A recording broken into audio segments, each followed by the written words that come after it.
Europe में लोग एक दूसरे को नाम से बुलाते हैं, जॉन, मैरी, डेविड। और इंडिया में हमें लगता है बिना सफिक्स के नाम बोलना बेइज्जती है, इसलिए हमने एक जुगाड़ निकाला, जी। गांधी जी, इंदिरा जी, मोदी जी। लेकिन राहुल गांधी और सलमान खान बिना जी के ही रह गए। मतलब जी भी सिलेक्टिव है, जैसे शादी के कार्ड पे रिलेटिव्स की लिस्ट। पर सवाल ये है, जी का क्राइटेरिया क्या है? क्या जी एक रिस्पेक्ट का सिंबल है या एक इनविजिबल स्टैम्प जो सोसाइटी ने अपने मन से बनाया है?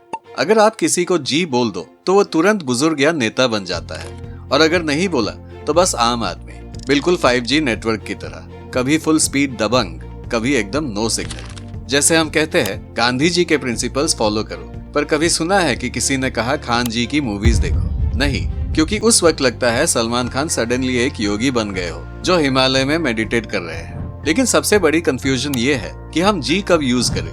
दोस्त को कभी रोहित जी नहीं बुलाते, मतलब दोस्त पे जी लगाना वैसे ही अजीब है जैसे पार्ले जी बिस्किट को कैपुचिनो में डिप करना। रिस्पेक्ट भी फेल हो जाता है, बिस्किट भी। एक्चुअली जी संस्कृत वर्ड जीवा से आया है, मतलब लिविंग सोल। तो बेसिकली जब हम कहते हैं मोदी जी, तो हम इनडायरेक्टली उन्हें बोल रहे होते हैं आप एक लिविंग सोल हो। ये तो वो भी मानेंगे कि कुछ लोग इसे ज्यादा ही लिटरली ले लेते हैं। लिविंग गॉड है वो, लिविंग गॉड। मतलब बाकी सब जो उन्हें सिर्फ मोदी बुलाते हैं वो क्या उन्हें डेड सोल समझते हैं? इंडिया में रिस्पेक्ट देने के लिए जी ही काफी नहीं था, इसलिए हमने सर और मैम भी इंपोर्ट कर लिया। ब्रिटिश चले गए, पर सर और मैम को लगेज में पैक करना भूल गए। अब देखो, ऑफिस में आप अपने बॉस को सर बुलाओ, चाहे वो आपसे 2 साल छोटे ही क्यों ना हो। लेकिन घर जाके कभी अपने छोटे भाई को सर बुलाकर देखो, खत्म। रिस्पेक्ट भी, रिलेशनशिप भी। मैम का भी वही सीन है। स्कूल में टीचर मैम होती है और घर पे मम्मी, दोनों एक ही चीज बोलती है, होमवर्क कंप्लीट किया? बस एक फ्री में मार भी देती है, दूसरी साइकोलॉजिकल गिल्ट। अब यूरोप में देखो, वहाँ लोग अपने बॉस को भी फर्स्ट नेम से बुलाते हैं, हाय स्टीव। अगर इंडिया में किसी ने अपने बॉस को हाय सुनील बोल दिया तो तुरंत HR का ईमेल आएगा, your behaviour is under review. तो सच ये है कि जी और सर मैम हमारी सोशल डिस्टेंस मेंटेन करने के लिए होता है। मतलब एक इनविजिबल लकीर। तू दोस्त है तो बस रोहित, तू नेता है तो रोहित जी, तू टीचर है तो सर, तू कस्टमर है तो सर जी, और अगर तू डिलीवरी बॉय है तो भैया।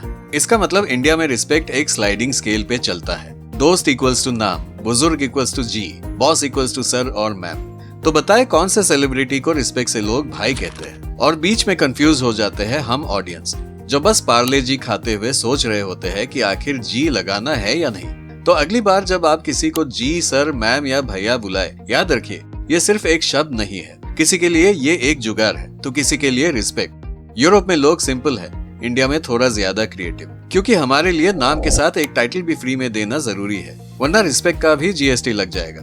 तो मैं आपको किस नाम से बुलाऊं, व्यूअर जी या सब्सक्राइबर सर? वैसे मैं चाहे जो भी बोलूं, YouTube का रिस्पेक्ट सिस्टम सिंपल है, बस लाइक, शेयर और सब्सक्राइब। और हाँ, कमेंट सेक्शन में अपना ओपिनियन जरूर लिखना, वरना मुझे लगेगा कि आपने मुझे इग्नोर्ड जी बना दिया। वैसे भी असली रिस्पेक्ट किसी वर्ड से नहीं, दिल से आती है, और उस रिस्पेक्ट को कमाने में सालों लग सकते हैं।